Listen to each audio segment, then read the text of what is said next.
Right now, her character is just, she loves Ben Grimm. And that's it. And that's the thing. What? That's the problem.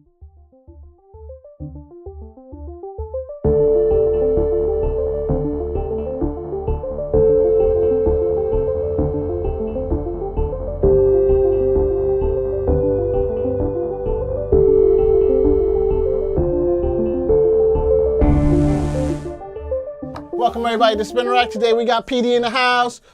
We're going to be talking about the marriage of Alicia Masters and Benjamin Grimm. We're not going to be talking about Fantastic Four, number 5, the wedding special. We're going to hint about that because that's the issue they're doing, and they're doing a sort of fun issue where with Ben Grimm. Well, they're trying to like reintroduce the whole Fantastic Four to us. You know, I'm not sure it's going to work, but hey, you know, it wasn't popular then. It's not popular now. You know, and the number one reason is John Byrne. That's all I gotta say. Okay, this is not the number one reason. Basically, we have an issue. We have a thing where, we have a thing, no pun intended, where. But of course it is, because his name is Thing. Oh God, I already did the pun. I already did no pun intended, and then you go to the pun. But anyway, I think it's Fantastic Four issue 8 where they introduced the Puppet Master. Right. He has a daughter who they disguise as Sue Storm, and they've already mind-controlled Thing, so they go and beat up the Torch, and the Thing sort of changes back to Ben Grimm. And this introduces the Thing's longtime girlfriend, Alicia Masters. And she is blind, but at the same time, she has an issue. She's very comfortable around the Thing. She's not really comfortable around Ben Grimm. And this has been the crux of their relationship, at least for the first 102 issues. But why? What is the one thing that you forgot to include? What's she that? is? She's blind? She's blind! I said she's blind. You said she's blind? I didn't hear that. Yes, I said she's blind. But she's that's a blind, major reason. And she feels comfortable around the Thing in his at that Rock point form. it was close to dinosaur hide, but she was comfortable around him. But then when he changed back, she'd have this sort of reaction. Now, Stan Lee and Jack Kirby were introducing the Beauty and the Beast motif, but they weren't going for the cliche. So they said that not only is she knows that the Thing is a nice person, she's kind of not cool with Ben Grimm. And this is something that the readers have had a hard time with because... Why is that? Because everyone wants the conflict to be removed from the aspect, because they're saying to Ben, who's right behind us, we have the picture of the wedding right behind us, right? So that she loves him, they can have this physical and normal relationship, and then Ben and her can have kids and all this other stuff, far past any story we'd ever get to in the Fantastic Four. But at this point, Dan Slott is doing, I think they moved to Yancey Street. There's actually named Yancey. I mean, there was Yancey Street there, but it's like they're not playing it as a place you can't find. Like, I think Stan and Jack put it around 10th Avenue when it, it sort of should be around the Bowery, like near sort of like the Lancey Street, maybe? Which is further south. Yes, and it would be sort of where, Jack Kirby sort of grew up. But anyway, that's neither here nor there. The aspect is what they've done is they're having this marriage, they sort of kind of going back to all the cliches. So the Thing now, they don't, like, that's the thing. If Thing moving to Yancey Street, the Yancey Street gang has either always been down on the Thing, or it was Human Torch making up stuff during the Wade run. So it's not necessarily this good and positive thing, but they're saying, no, let's make everything perfect for them. Like, we're doing that, they're getting married. Dan Slott already hinted at a physical relationship between Ben and Alicia, which is totally nuts. And then they have this marriage. There's something to her not being, keen on Ben Grimm as a human. And we can't, once we go into that, that's where people will attack us and be like, well, maybe she has that angle. Maybe she just so messed up in her childhood that she just wants this protection and this relationship that can't necessarily be physical, you know. And she's, you know, obviously she's a beautiful woman who's like, I guess, Early 20s, right? yeah, only a couple years older than Johnny, maybe 2, so maybe 1. So during the run after that, she has her second reaction against Ben Grimm as a human. Ben Grimm starts to say, I don't want to change back. And he says this up to issue 26. Can you blame him? Can you blame him? Well, yeah. That's like, if you get, he's got a hotter girl than most of the people in the Marvel universe, and she's blind. And, you know, but the thing is, and I say that no pun intended, is that when he turns human, like he has a moment when you get to issue, like what was it? There's after I say what was it? After issue 20 something or 28, where Ben says, you know, Reed, stop trying to cure me. She loves me like this. And when anyone who says that, he never said that. He says it in the book. So we gotta say that he says she loves me better as a thing. But if you get to, there's an issue which is, I think it's 79 and 80. And this is well into the run, and they've only had moments where Alicia has shown love for the thing and done the right thing and cared for him. Nothing, there's no real points of her having this violent reaction. So you're like, oh, I've seen issues after that. It's probably no, she loves him. She has to. So they had this issue where the thing turns back and he goes, and everybody's happy about him turning back to Ben Grimm. Who's it? The Crystal, she kisses him on the mouth. The Reed and Johnny are like, oh, Alicia's gonna be happy. So when they meet up, when Alicia and Ben meet up, they're at this restaurant, and she's so cold to him. They're just sitting there with their menus, and it's the sad. And this is understanding what drama is. And I'm saying I'm a kid. As a kid, I'd be like, when I used to look at these moments, I was like, what is she doing? And it would hurt. And that's what it's supposed to do, because this is what the Marvel Universe is about. Yeah, you say you get past it, but it's definitely, I say again, it's not a coloring book. They're trying to make it just seem real. Right, but I mean, if she only likes him when he's in his superhero, does she like him just because he's in a superhero format? She feels safe around the thing. Right. She's not. But that's the difference between feeling safe and feeling in love with him. Well, being trapped and there's also a lot of restraint. Even though you see Ben almost try to kill people from time to time, clobbering time. He has to restrain at every moment. There's obviously some more, like the Ben Grimm without, you know, not being the thing, might have had a more adventurous life. Even though obviously Fantastic Four, he's adventurous, he might have been a leading man. Of course, he would be a football player. Like he's a spacer. He works for Reed Richards. He's a pilot. You know, he's decent looking. There's a lot of you know, he's like a lot of male, like a strong male identity in there. So it's like a little lesson and a little more jovial to hide the struggle he's going through. So it's aspects of Ben that he isn't human, but you know, at the same time, it's someone that's kind of pulled back, and maybe that's what she's more attracted to, that has somewhat restraint, because he's not just, you know, punching through the walls and destroying stuff. But they did this issue where she was. But we know that he does the punching through the walls. It's just but he doesn't do it as much as he could. He could become a villain from 80-ish, from 8 to 80-ish, to like 80 issues in. Like either Jack Kirby didn't forget where the drama of the story is. Later on, I think in the 70s, it became more about Ben's hang-ups.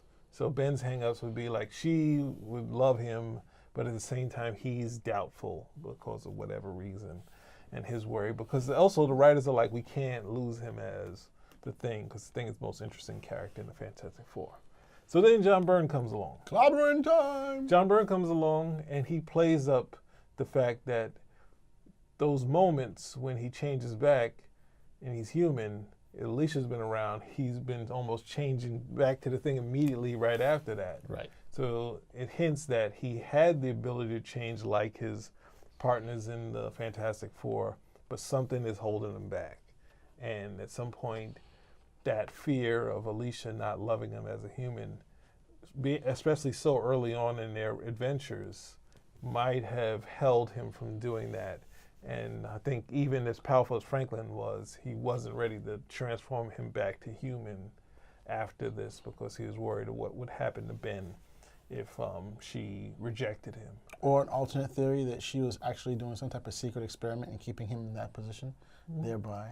Maybe so. Someone she Just a has, joke. But I mean, the thing is that she has this protection, and and she's not venturing out into a real relationship.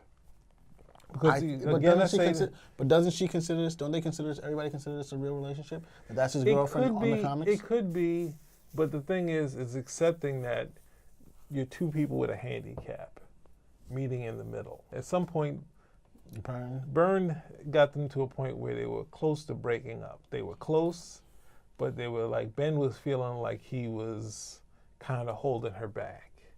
And feeling that, he has to make some decisions on his own, and she's been there to help him, but maybe he has to figure some things out. So basically, before they officially broke up, he went to the Secret War world, and he decided to stay on there. So she wasn't expecting him not to come back. And at the same time, Sue's going through some pregnancy issues. The Fantastic Four are struggling with this. Alicia's there, and Alicia's like family to them. And her and Johnny are connecting. But Alicia and Ben have kind of broken up. She knew that they were going to move on. So she's like she's like a clingy girlfriend. It's not that strange. There's some people that you dated have dated people that you know. We want to be close to you. Yes, we understand that. And sometimes people are clingy, and she was definitely clingy, and they were like, oh yes, Alicia, she's family. She's hanging with Reed and Sue, and then next thing you know, Johnny, and she starts to she's trying to find Johnny, and she goes to Johnny's house, and they talk, and they realize they related on a lot of stuff. So then they start hanging out, and it's over like a year's time. Johnny has some doubts about moving forward like this, but she's like, this is what both of us want. So they have this relationship. Ben comes back from the world. And as a year later, they get together. A couple months after that, Ben comes back, and Ben is like, he's going through something he's stuck as a thing again, and he's like, gotta break up with Alicia. I gotta end it. Like, this is the final thing, and I'm gonna move on. And he comes in, knocks on the door. Johnny's there. And of course, he's the thing. He always goes back to his normal mode. He starts getting into a fight. And which they always used to fight. But that's the thing. It plays in there. He's about to kill Johnny this time. He finally got him. And Alicia comes and like, why are you acting like this is a torrid affair? Like he just came in and stole, like this is something special that happened between us. And Ben is like, I forgot I came here I wanted to do the breaking up. Bros before hoes. I mean, that's a real story. It happens between friends, especially when you're young. So not unless you have rules. That's the thing. Digress. Basically, this is the crux of the argument, is that people go to the cliche of bros before hoes, but no one will be honest to say that this does happen. And we say, well, not with the Fantastic Four. No. This Fantastic Four is tried to play life as real as possible. Okay. So it wasn't a torrid affair. It wasn't Johnny just saying, oh, there she goes. There are moments where they had, if you've seen Johnny, you've seen the struggle in his relationships. That was the thing as a fan. You're like, oh, but Johnny's been in the struggle, so I know he's not just moving in on her for no reason. And she kind of found her, just blind, she found his way to his neighborhood to hang out, and then she's like, no, I don't need help getting home. I can get home by myself. And he's like, what's the hat still doing here? The classic, leave the hat in the house. And she left the hat. But some point later, they get, I think Byrne leaves. Roger Stern marries them together, marries Johnny and Alicia, which he shouldn't have had happen. It should have just sort of dissolved on its own. And then at some point, I think Steve Englehart's on there. He's kind of pushing Johnny to cheat with Crystal, because they've had a past relationship. Crystal from the Inhumans. Inhumans, thank you. And then, but Johnny's still married. I think, what's the name, played it. Walt Simonson sort of played Johnny being pulled by a villain. And then Tom DeFalco gets on the book. And Tom DeFalco reveals that Alicia is a Skrull. That she was taken right before the Secret Wars, but that wouldn't necessarily work because at that point... Say that again? This is a Skrull? Alicia is a Skrull? Yeah, they made her a Skrull. And she's been held by the Skrulls for 2 years? Yeah, it doesn't make any sense. But basically she comes back, but she forgets. Tom DeFalco didn't read was that Alicia was prepared for the breakup. So if you do that, she doesn't come back and say, oh, Ben, hug him, oh, this, that, and the other, and forget Johnny. So basically, it annuls Johnny's wedding to Alicia. Mm-hmm. And they sort of keep Johnny connected to the Skrull wife thing. But what about Alicia? Alicia's back. She wants to be back with the Thing. Tom DeFalco comes to the same conclusion, that it shouldn't be a relationship. And basically, Alicia wants it, and she goes into this dream world where she's stuck and she can't go. And Ben is like, I can't do it. I had to break things. I can't do it anymore. I don't blame him. Meaning that they're not moving forward, and he would move on with his life. So he came to the same conclusion Byrne did, but he got rid of the marriage, right? So then people forgot that because no one really people struggle with that run. And Alicia's dating the Silver Surfer. They're like, who knows if they have a physical relation, but they're traveling across. Wait, didn't Norman Rad have a wife? There's a whole series before that. And at some point, he decides to take Alicia on these journeys with him. So it's hinted that there's some sort of relationship here that they're going about. But they've sort of been pushing them back. I think who's that? Jim Lee did that Alicia and sort of connecting them together. I think, who else? I forget who else. But slowly they start pushing them back together. And I think Alicia works better as a family friend of the Fantastic Four, not as a girlfriend. But we get back to where we're at now, and Don Slett is just like throwing every cliche out there, that they're the Beauty and the Beast. Which is a good one. No, but I'm saying, what Stan and Jack did was try to throw it on his heels. They inverted the cliche that she has this issue with him turning human. And I think unless you feel like being, you're like one of those people like, oh, well, you can't have these. I don't want my characters to go through these hard stuff. Like, where's your drama? That's the thing. As a kid, I was not always happy when they see those sad moments. But what about... But you need your drama. Yeah, but you can still have drama without necessarily having them getting married and having them even continue to be in a relationship. I mean, you have the drama. The family dynamic drama is pretty big there between him, Sue, Reed, and Ben. And, that's a pretty big part of it, how they're getting along, back and forth, the hang-ups they have with one another. So I don't think giving him a hot girlfriend is hotter than any, basically anyone in the Marvel Universe. This is like, what problems does he have? It's over. He's good. They'll figure out, Reed will figure a way he can have kids. Move on. It's done. The Fantastic Family. That Ben has kids. Johnny finds a new girlfriend. They have kids. Where's your drama? In the movies, they have Kerry Washington as Alicia Masters, and she's equally as hot as Jessica Alba, and equally as hot as anyone in Hollywood. So it's like, what's the Thing's problems? If your Alicia is Kerry Washington is Scandal, before Scandal, a younger Scandal, actress, then like, what problems would this guy have? Where does your drama come in? At some point, when someone looks at her wrong, and then he smashes the table, and you just get to those sort of. But those are legitimate drama. That's legitimate. That's reason. Not. He can't. Because that's the thing. If she is in love with the Thing, it doesn't matter if Cary Grant comes into the room, because she's already made a claim to the Thing. The drama would be that it shouldn't be. She has more of a chance with of a future, like a future as we know, of marrying, having kids, that stuff, having a physical relationship. But in the movies, what's the name? It's just the same way as Dan Slott's done it. There's Alicia's gonna find out how physical they can get. So that's one of the weird things that you can do, where you can have adult comic, you could have, the prettiest girl in the world likes the thing. Then where do you find your drama?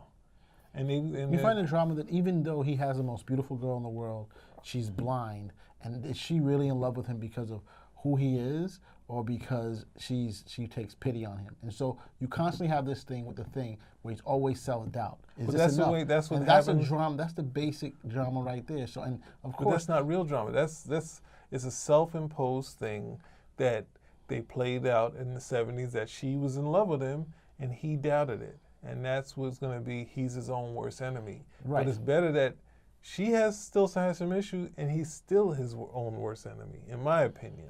I think it plays more in just saying, playing to what Stan and Jack did, not saying let's have her grow out of it. Because it wasn't really explored at all.